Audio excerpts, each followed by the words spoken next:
आप सभी को जय मसीह की। तो पहली बात कि परमेश्वर के राज्य में क्या बोलते हैं, कोशिश नहीं होता है। हम लोग कई बार बोलते हैं कि हमने बहुत कोशिश की, उसके बाद हमको मिला, ऐसा बोलते हैं, लेकिन ऐसा नहीं है। क्या बोलते हैं, बल्ब का आविष्कार किसने किया? थॉमस एडिसन, है ना। तो उन्होंने कहा कि लोग कहते हैं कि वो 1000 बार फेल हुए, यानी 1000 बार कोशिश किए, उसके बाद फिर सक्सेस को प्राप्त किया। लेकिन जब उनसे पूछा गया तो उन्होंने बोला कि मैंने 1000 ऐसे तरीके बनाए जिससे बल्ब नहीं जलता। यानी वो 1000 बार उस काम को पूरा किए, कोशिश नहीं की, वो पूरा किए उस काम को, लेकिन उससे बल्ब नहीं जला। लेकिन आखिरी जो जिसमें बल्ब जला, तो लोग उसको सक्सेस के तौर पे देखते हैं कि अरे हाँ सक्सेस हो गया। लेकिन ऐसा नहीं है, वो 1000 बार तक करते रहे। उसको हम ट्राई नहीं बोलेंगे, उन्होंने प्रोसेस कंप्लीट किया पूरा बकायदा। उसके बाद फिर आखिरी बारी जब फिर से प्रोसेस किया, तो उन्होंने सक्सेस को पाया। तो कोशिश जैसा चीज नहीं होता है, हम बस करते हैं चीजों को। परमेश्वर के राज्य में सिर्फ करना है, चाहे आप अच्छा करो चाहे आप बुरा करो, लेकिन आप सिर्फ करते हो। और करने से क्या होता है, हम सीखते हैं चीजों को। चाहे हम संयम के साथ चीजों को करें, चाहे असंयम के साथ करें, जल्दीबाजी में करें, आप सीखते हो, कुछ न कुछ सीखते हो उस चीज से। और हो सकता है कि जो आप मनचाहा रिजल्ट चाहते हो वो उसमें ना मिले, बट सेम चीजें आप रिपीट करते हो अलग अलग मेथड के साथ, अलग चीजों के साथ, तो वो क्या होता है, प्राप्त हो जाता है। तो अब हम अपने टॉपिक में, जो हम लास्ट टाइम मैं बता रहा था, तो लास्ट टाइम मैंने क्या बताया था, 2 चीजें मैंने बताई थी। कौन बता सकता है कि मैंने क्या बताया था? और कोई? As he is so on this world, जैसा वो वहाँ है वैसी हम यहाँ है। ठीक है, तो अब हम उसी में आगे बढ़ेंगे कि जैसा वो वहाँ है ना, वैसी हम क्या है, यहाँ है। तो उसके लिए मेरे साथ निकाल लीजिए रोमियो की पत्री 8वां अध्याय, रोमियो की पत्री 8वां अध्याय, उसका 15वां पद से पढ़िए आगे।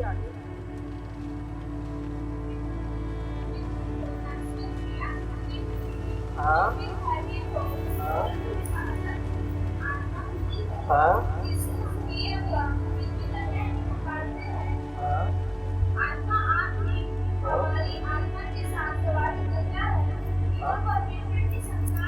बस कि हम कौन है और यीशु मसीह कौन है? कौन है यीशु मसीह? परमेश्वर का पुत्र है और हम उसकी संतान है। हम कौन हुए? भाई बहन हो गए यीशु मसीह के। ठीक है, हम लोग कौन है? भाई बहन है यीशु मसीह के।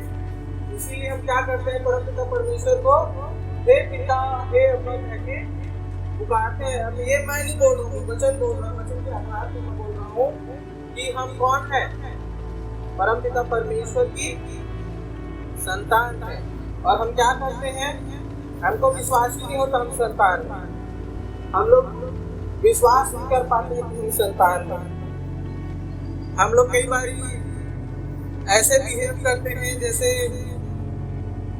परमेश्वर हमसे बहुत दूर है, हमको उसके पास ना जाने की, एकदम भरसक प्रयास करने की, कोशिश करने की आवश्यकता है।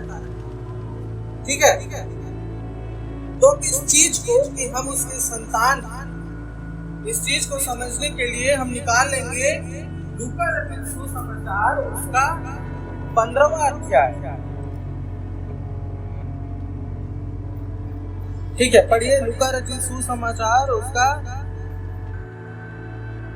20 से पढ़िए। हाँ हाँ हाँ, चूमा बस। इस पद से आधे से ज्यादा लोगों को समझ में आ गया होगा कि ये कौन सा हिस्सा है। ठीक है, तो अब इसको हम पूरा शुरू से देखेंगे। आप ये 15वें अध्याय के 3 से पढ़ना स्टार्ट करें।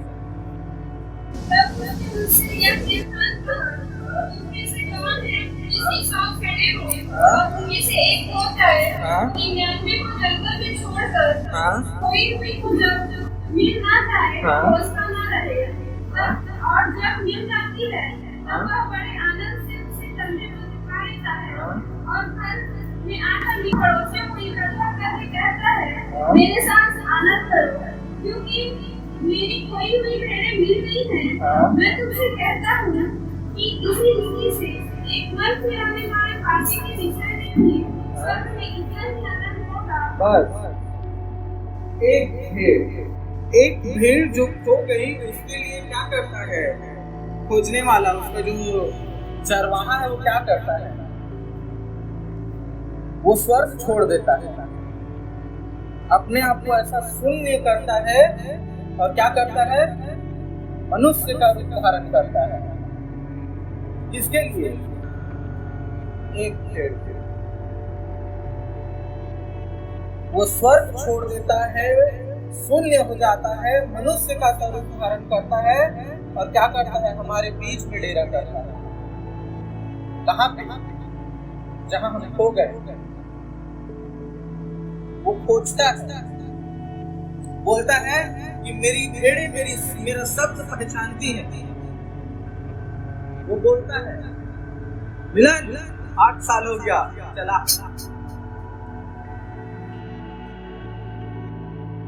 रिंकू 2 दिन से तो प्रार्थना नहीं किया, चल प्रार्थना कर।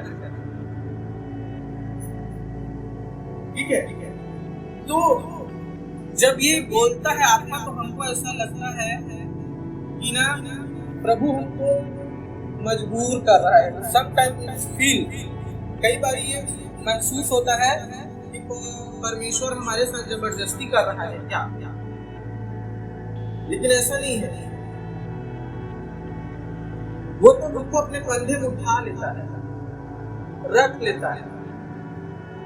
ठीक है, तो जब वो चलता है तो हम उसकी जब कंधे में है, भेड़ उसके कंधे में है, जब वो स्वर्ग की ओर जा रहा है ना, वापिस जा रहा है अपनी जगह की ओर, तो उसकी कंधे शेक कर रहे हैं। शेक कर रहे हैं तो क्या हो रहा है, ये हिल रहा है ऐसे ऐसे। तो उसके हिलने को हम क्या कहते हैं, बहुत तकलीफ है यार इस मसीह के साथ चलने में।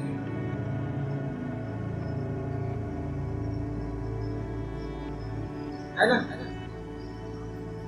यही तो हो रहा है ना। आया स्वर्ग से उतर के आया, तुमको उठा लिया, कहाँ गर्भ में थे, तुमको उठा के कंधे में रख लिया, अब लेके जा रहा है।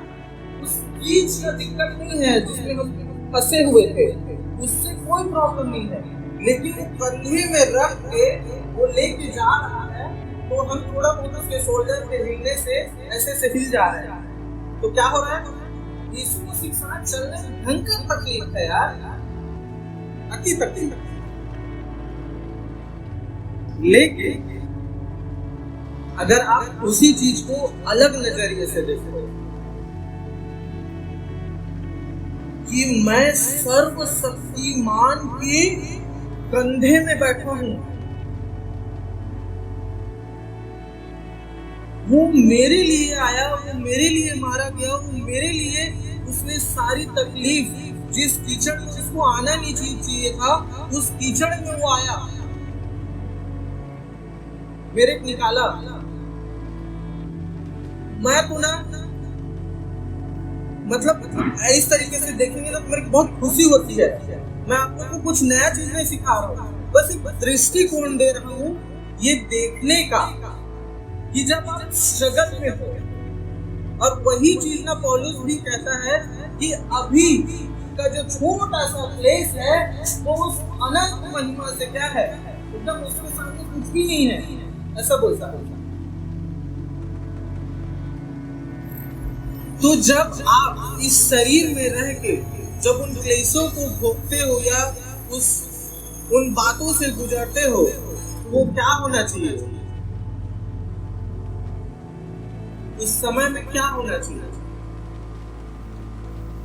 आनंदित और मगन होना चाहिए, क्योंकि हम उसके कहाँ हैं, कंधे में, हम उसके बाजुओं में हैं। और ऐसा बाजू नहीं है, एकदम मजबूत बाजू है जिससे कोई तुमको छुड़ा नहीं सकता। तुम खुद भी अटियाने की कोशिश करोगे ना, अटियाना बोलते ना छत्तीसगढ़ी में, ऐसे छटक के भागने की कोशिश करोगे ना तो भी नहीं भाग पाओगे, ऐसा मजबूत उनका वो है, पकड़ है। जब बच्चा चलने लग जाता है तो हम उसको कभी कभी ना ऐसे उंगली पकड़ाते है ना, तो वो लोग पकड़े रहेंगे कुछ देर फिर छोड़ देते हैं। तब क्या करते हैं हम ही लोग हाथ पकड़ लेते हैं, तो उसको पकड़ाना ज्यादा मजबूत है कि पकड़ना ज्यादा मजबूत है, तो अब डिसाइड कर लो, पकड़ना चाहते हो आप बता दो, आप खुद डिसाइड कर लो कि आप उसके हाथों में सुरक्षित रहना चाहते हो या आप उसका उंगली पकड़ के चलना चाहते हो। मैं सिर्फ आप लोग को एक क्या दे रहा हूँ, नजरिया दे रहा हूँ, आप इस चीज को समझो कि as he is so I am in this world। ये भेड़ का दृष्टांत उन्होंने समझाने के लिए दिया, और वही चीज मैं समझाने के लिए बोल रहा हूँ कि आप भले आप अपने आप को इस दृष्टांत के हिसाब से भेड़ समझो, लेकिन ये जान लो कि क्या हो, आप उसके कंधे में बैठे हो, आप उसके बाजुओं में हो मजबूत। और जब वो ऐसा करता है ना तो क्या होता है, आनंद होता है, स्वर्ग में आनंद होता है। भेड़ को छोड़, भेड़ के हृदय में छोड़, बाकी सब जगह आनंद होता है। तो अपने सोचने का तरीका हमको बदलना पड़ेगा। अगर आप सोचोगे कि कष्ट है तो कष्ट ही रहेगा, लेकिन आप ये सोचोगे कि नहीं, ये कष्ट नहीं है, इससे ज्यादा कष्ट तो मेरे प्रभु ने मेरे लिए उठा लिया है, इससे ज्यादा परेशानी तो मेरे प्रभु ने मेरे लिए उठा लिया है, और इन 7 परेशानियों से पहले ही उसने मुझे आजाद कर दिया। बस मेरे को क्या करना है, उनके कंधे में बैठ के क्या करना है, एंजॉय करना है। क्या करना है, एंजॉय करना है। एक और चीज बाइबल में जो लिखी है मैं आपके सामने रखना चाहूंगा, जो हमने इससे पहले पढ़ा, जो एक चीज इंसान का चीज बता रहा है, एक बहुत अच्छा चीज है।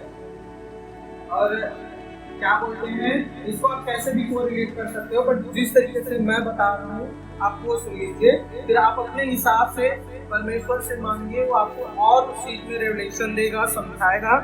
तो जब हम पढ़ते हैं तो यही 15वां अध्याय से तो है 11वें पद पर, लूका 15:11 से। अब यहाँ पे मेरे को बताइए, किसको ये लगता है कि उस आदमी को या उस पुत्र को पछतावा हुआ, लगना भी नहीं चाहिए कि उसको पछतावा हुआ। भले वहां पे लिखा है कि वो अपने आपे में आया, अपने आपे में आया, और सोच क्या रहा है, वो ये नहीं सोच रहा है कि मैंने गलत किया है, वो ये सोच रहा है, पहला थॉट, कि मेरे पिता के घर में जो कर्मचारी है उसको एक्स्ट्रा खाना मिलता है, जितना वो खा सकता है उससे ज्यादा खाना मिलता है, और मैं यहाँ भूखा मर रहा हूँ। ये उसका पहला थॉट। फिर वो बोलता है कि मैं घर जाऊंगा और करूंगा, क्या करूंगा, पश्चाताप सब कि मैंने स्वर्ग और तेरे दृष्टि से क्या किया है, मेरे क्या करा है। क्षमा कर नहीं बोला है, लिखा है कि मुझे अपने मजदूर के समान रख ले, यानी क्षमा नहीं मांग रहा है। तो कभी भी ये मत सोचिएगा इस दृष्टांत में कि वो क्षमा मांगने गया था अपने पिता के पास,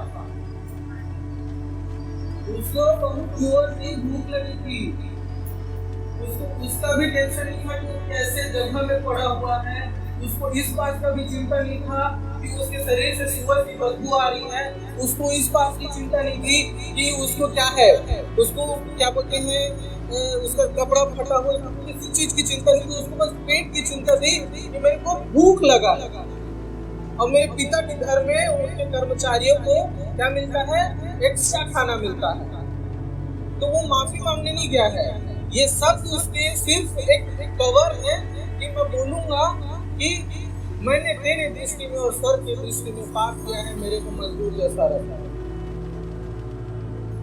और कहीं न कहीं हम लोग का भी बिहेवियर कई बार ऐसा रहता है, हमारा बिहेवियर, हमारा सोच भी ऐसे ही बंधा रहता है परमेश्वर को लेके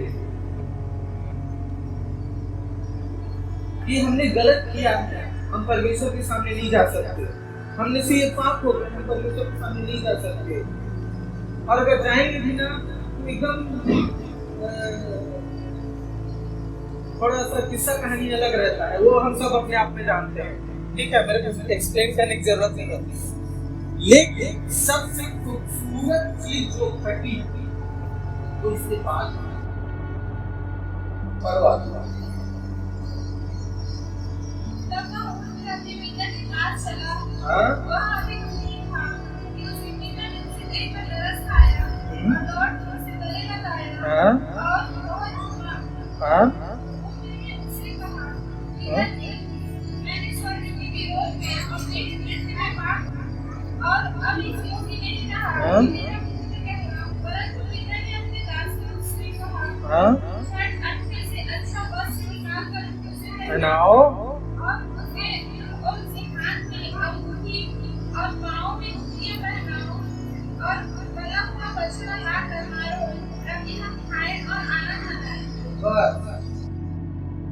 क्या लिखा है, जब वो दूर ही था, वो पास नहीं पहुंचा था,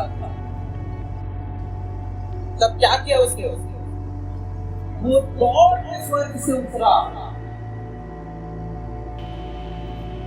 हमारा ट्रांजेक्शन कैसे हुआ यीशु मसीह के साथ,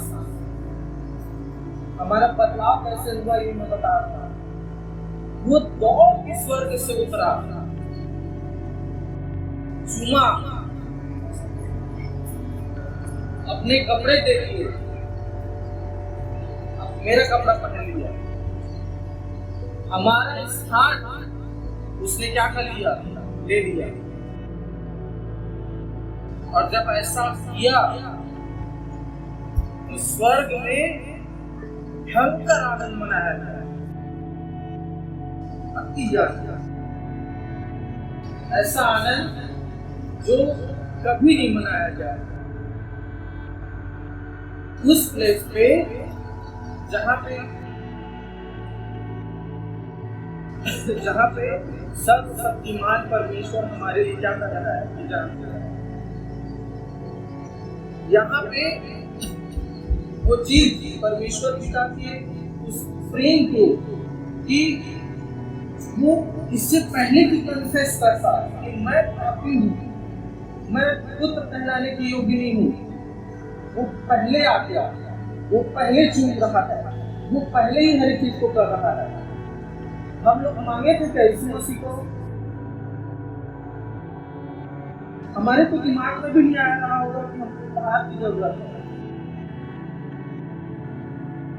लेकिन जब परमेश्वर ने दूर से ही देखा कि मेरे बच्चे लोग कैसे हाल में हैं, तो नीचे आ गया चुनने के लिए।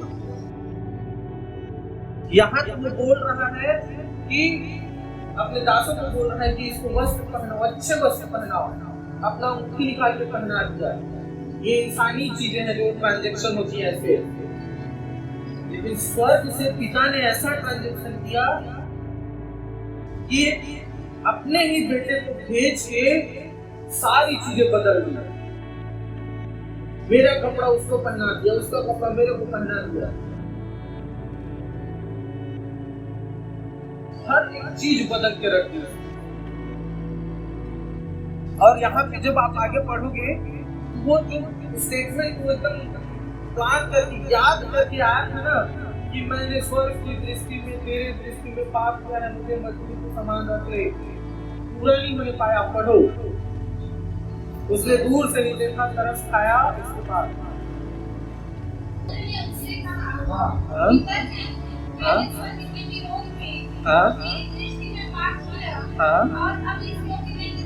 कि तेरा परंतु पिता बस और 18 पढ़ो।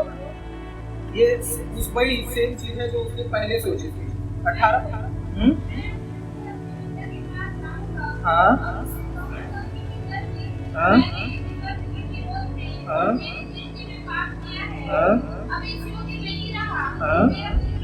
हाँ आगे हाँ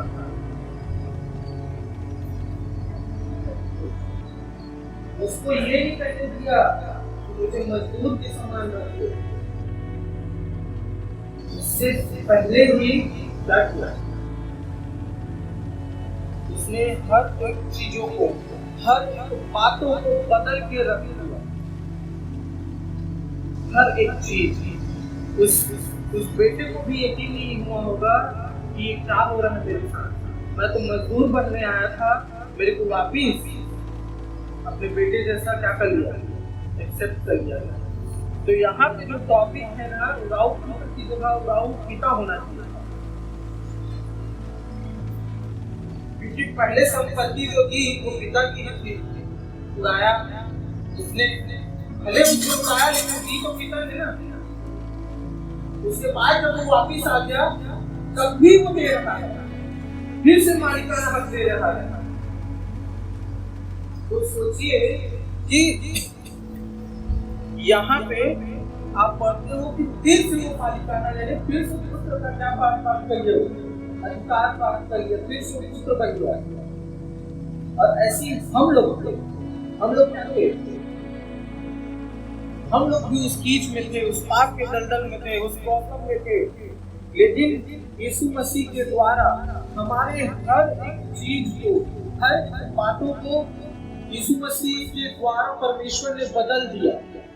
हमारे सारे पापों शापों का भार उसके ऊपर लाद दिया गया। अगर हम ऐसा यहाँ पे करोगे, ऐसा कोई भी चीज नहीं बचा जो यीशु मसीह मतलब हमारे लिए अलग से छोड़ दिया होगा।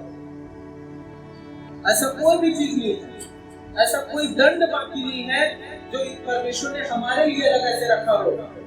यीशु मसीह का तो हो गया, अब जब ये आएगा ना तो इसको ये वाला दंड माफ करके आएगा।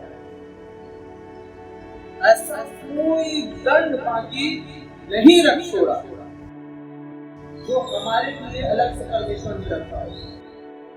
हर एक बातों में, हर एक चीजों में उसने क्या किया है, हमें जयवंत से भी बढ़कर बना दिया यीशु मसीह। हम लोग कई बार सोचते रहते हैं, कई बार हम लोग वही सोचता कि क्या होगा, कैसे होगा, हमारे दिमाग में नहीं चलता है। कई बार जब हम कई समय तक दूर रहते हैं तो वापिस आने के लिए हमको सोचना पड़ता है, या कम सब इंसान बोलूंगा कोशिश करते हैं। हम लोग कोशिश नहीं करते हैं, हम बस नहीं आते, हम बस नहीं आते। क्या बोलते हैं, करत करत अभ्यास के जड़मति बोध सुजान बोलते हैं। तो अभ्यास करते करते क्या होता है, लेकिन जब रस्सी आती जाती है तो सिर में भी नुकसान पड़ जाता है, कट जाता है। एक शब्द दे दिया लोगों ने, इंसान ने अपने फैल होने को शब्द के तौर में बदला। क्या है, अभ्यास। जब गन चलाने का अभ्यास किया जाता है तो गन चलाया जाता है कि नहीं चलाया जाता है? चलाओगे नहीं तो अभ्यास कैसे होगा? मेरे पापा बचपन में क्या करते थे, इमला लिखवाते थे मेरे से। इमला, जिनका हैंडराइटिंग बहुत खराब रहता है उनको इमला लिखवाता है। इमला लिख लिख के मैंने कॉपी भर दिया, फिर भी मेरी हैंडराइटिंग अच्छी नहीं हुई। फिर पापा ने भी छोड़ दिया, ये नहीं होने वाला हो। तो अब बताइए, करत करत अभ्यास के अभी तो हैंडराइटिंग बेसिस पे बोल रहा हूँ, अभी अच्छी हो गई मेरी हैंडराइटिंग, मैं अच्छा लिखता हूँ। ठीक है, पहले बहुत बुरी थी, अब काफी अच्छी है। सिर्फ मेरी पत्नी को समझ में आता है, बाकी लोग को स्ट्रगल करना पड़ता है समझ में। तो ये मजाक के तौर पे, लेकिन जब वो इमला लिखवाते थे, मतलब मेरे लिखने का अभ्यास करवाते थे, तो वहाँ पे वो कॉपी यूज होता था, पेन यूज होता था। मैं पकड़ के ऐसे एक्टिंग करता था, लिखने का लिखता था। उस पूरे मोटे कॉपी को भरने के बाद क्या हुआ, मैं एक अच्छे रिजल्ट पे पहुंचा, या मैंने वो प्राप्त कर लिया जो मेरे को प्राप्त करना चाहिए था। ठीक है, तो वैसे ही मैंने अगर वो 100 पेज का कॉपी है तो 100 पेज तक मैंने क्या किया है, लिखा है। हर एक पेज को लिखा है मैंने, भले वो देखने में अच्छा ना हो, बट लिखा है मैंने। ऐसे ही जब आप कोई भी चीज करते हो तो आपने किया, कोशिश नहीं है, वो आप कर रहे हो।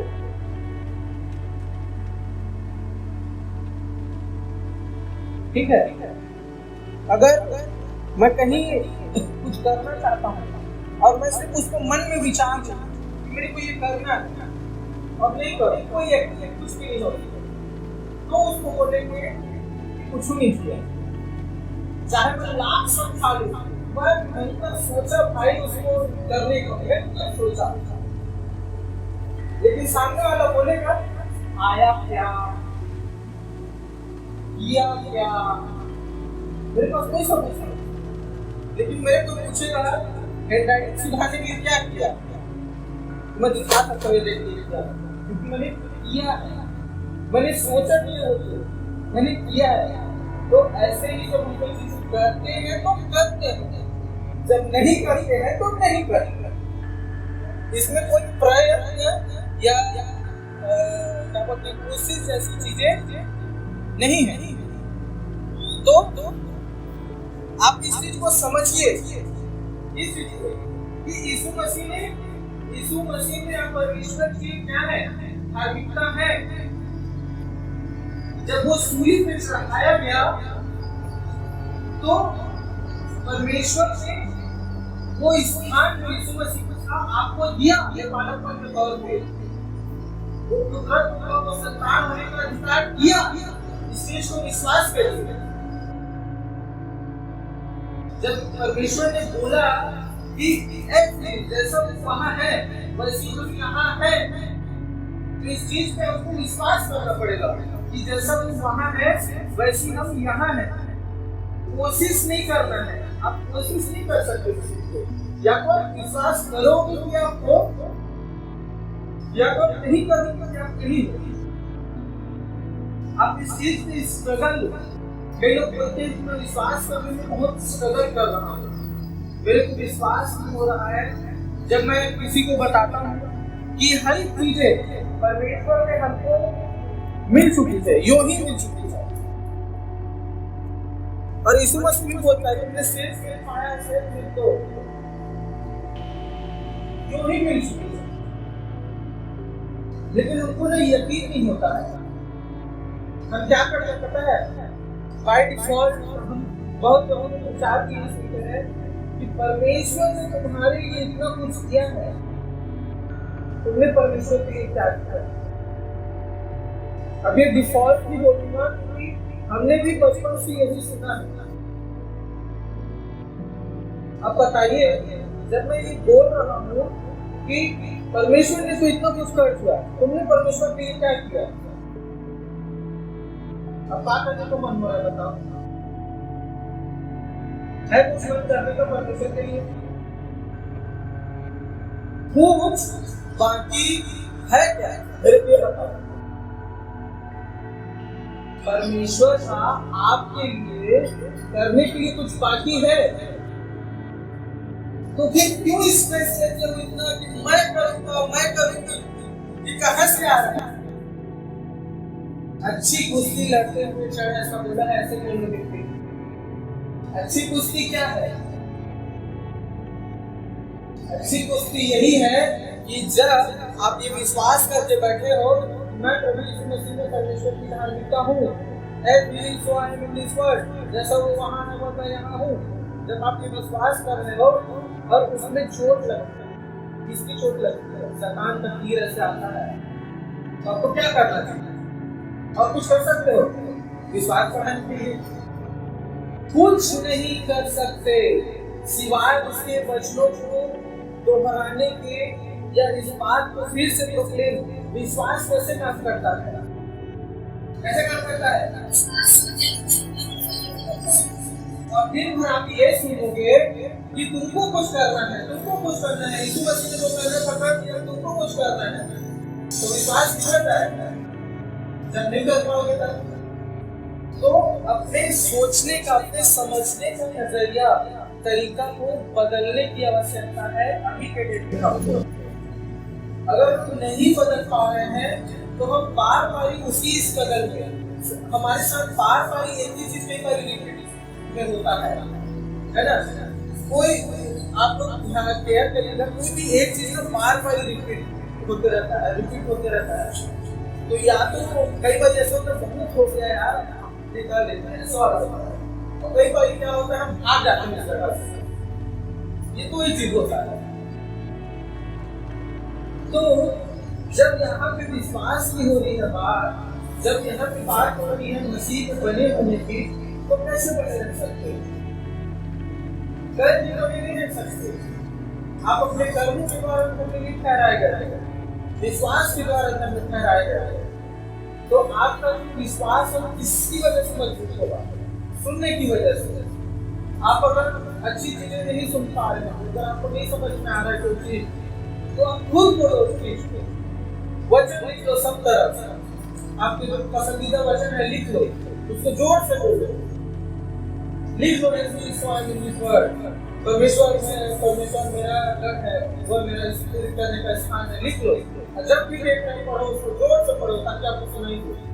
खुद बोलो, खुद से, ताकि जब शैतान तीर मारे तो नहीं कर सकता। तब जब आप लिख के रखे रहोगे ना, जो मुझे सामर्थ्य देता हूँ मैं सब कुछ कर सकता हूँ, तो सामर्थ्य मिलेगी, आपका विश्वास मजबूत होगा। जोर से बोल के पढ़ना है उसको, ऐसे नहीं कि लिख दिए हैं ऐसे देख रहे उसको दूर रहे। मन में नहीं पढ़ना है, विश्वास सुनने से और सुनना मसीह के वचन से। तो मसीह के वचन को लिख डालो पूरा सब तरफ, और पढ़ो उसको जोर जोर से। जो खाना बनाते हैं वहां पे लिख लो, yes he is fine in this word। जब भी बर्तन चला रहे हो देखो yes he is fine in this word। पढ़ने वाले लोग अपने जहाँ पे आपने टाइम टेबल चिपका है वहां भी चिपका दो। अब पढ़ो उसको, बोलो, क्योंकि हम हफ्ते में एक दिन क्या करते हैं, आते हैं वचन सुनते हैं और फिर पूरा वीक उसमें सर्वाइव करते हैं। तो जो वचन आपने सुना है उसी वचन को कीवर्ड्स जैसे मैंने पढ़वाया है ना, कि रोमियो 8:15 उसको लिख लो कि हम उसकी संतान हैं, हम उसके पालक हैं। लिख लो उस चीज को, ताकि आपको जब आप पढ़ो, अब ये चीज है आप लोग को ऐसे हवे में नहीं सकता। मैं ये खुद करता हूँ, मैं दिन भर कंप्यूटर स्क्रीन के सामने बैठे रहता हूँ। तो पहले वो क्रॉस वाले लगा के रखा था डिस्प्ले, लेकिन अब मैंने क्या किया है, वहां पे मैंने वर्ड्स लिखे, मैं जो कोड करता हूँ हमेशा वो लिख के डाल दिया।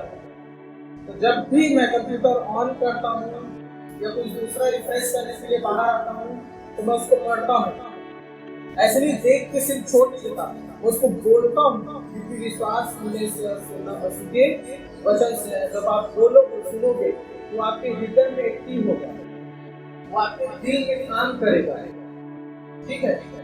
तभी आप अपने आप को इन सारे वचनों में स्टैब्लिश कर पाएंगे कि हम हैं उसके पुत्र।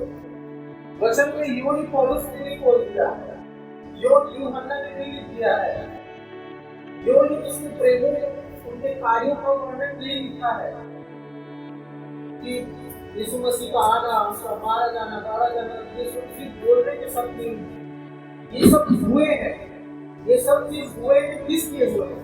हमारे लिए हुए, ताकि हम क्या हो, विश्वास में परिपक्व रहे। यहूदियों का एक कल्चर है, क्या कल्चर होता है? उन लोग को तोरा पूरा मुंह जबानी याद रहता है। तो उनका मूसा का 5 किताब है ना, वो मुंह जबानी याद रहता है। उनको बोलोगे ना ऐसे से तो वो लोग बोल देते। वो कैसे बोल पाते हैं? बच्चे लोग बोलना कैसे सीखते हैं? उसको पापा लिखना पढ़ना सिखाते क्या हम लोग? देखते बेटा ये है माँ, करते हैं। ये बोलते हैं ये है पापा, बेटा इसको बोलते हैं जाओ, नहीं बोलते ना, बोलते हैं बेटा आप दूसरी जाति हाँ। जब हम बोलते हैं जा तो बोलते हैं जा, उसको लगे भाग, वो भी दूसरे दिन रिप्लाई करेगी भाग। तो उसके साथ में जो यहूदी लोग हैं अपने बच्चों को इतने बड़े से तोरा की कहानियां सुनाएंगे, तोरा की बातें सुनाएंगे, तोरा की हर एक लाइन से इनको इतना बाकी हर रोज ऐसा नहीं कहेंगे, हर रोज जैसे हम लोग आ जा कहते रहते हैं ना, वैसे लोग हर रोज, यानी उनका सिर्फ क्लास में जैसे हम लोग क्या करते हैं, पार्टी क्लास लेना है, बच्चों का संडे स्कूल लेना है, तो संडे स्कूल में बस वजन हो रहा है, बाकी जगह में। लेकिन उन लोग क्या करते हैं दिन भर, तो जब वो एडल्ट होते हैं, जब 18 साल के हो जाते हैं, उससे मैच्योरिटी में आ जाते हैं, तो उनको पूरा याद हो जाता है, तो मुंह जबानी में आता है। और लेकिन हम लोग क्या करते हैं, बच्चे लोग को सब कुछ सिखाते हैं, जिस चीज में उसको स्थिर रहना है, जिस चीज में उसको बने रहना है, उसको ट्रेनिंग देंगे, हम कहीं ना कहीं थोड़ा सा पीछे रह जाते हैं। अब उसके दिमाग में वो कैसे आएगा? जब तक आप बोलोगे, जब तक आपके मुंह से सुनेगा नहीं। जब आपके मुंह से सुनेगा तब वो क्या करेगा, वो अपने मुंह से नहीं बोलेगा। जैसे जॉय में तो बचपन से लोग गाना सुनते सुनते उन लोग भी गाना गाते हैं। आजकल ये लोग भी अच्छा गाना गाने लगे, तो बस गाने में ही हम बोलते हैं कि जॉय गा। पता नहीं मैं कैसे करूँगा, वो बड़ी हो रही है धीरे धीरे, बट मैं चाहूँगा जैसे मैं आप लोगों को बता रहा हूँ, समझा रहा हूँ, सिखा रहा हूँ, वैसे ही हम सब ऐसा करें कि एक दूसरे को इसी रीति से वचनों के द्वारा या परमेश्वर के प्रेम में स्थिर कर हम एक दूसरे को करें, सीखें। सिर्फ बच्चों को नहीं, एक दूसरे को भी हम परमेश्वर के प्रेम में, उसके अनुग्रह में हम सिखाएं, सुरक्षित रखें, प्रार्थना करें, उनको हमेशा याद दिलाते रहते हैं कि याद रखो कौन हो। मैं अपने बाइबल बैठ जाऊंगा, बताइए ना भाई। परमेश्वर के संतान क्या है? परमेश्वर की क्या है? संतान है। और सिर्फ संतान नहीं है, क्या है? जैसा वैसे हम यहाँ हैं, संतान है, इसीलिए संतान नहीं होते ना तो हम अभी भी कुछ न कुछ तो उल्टा सीधा चली जाता होगा। इन वचनों के द्वारा परमेश्वर आपको आशीष दे।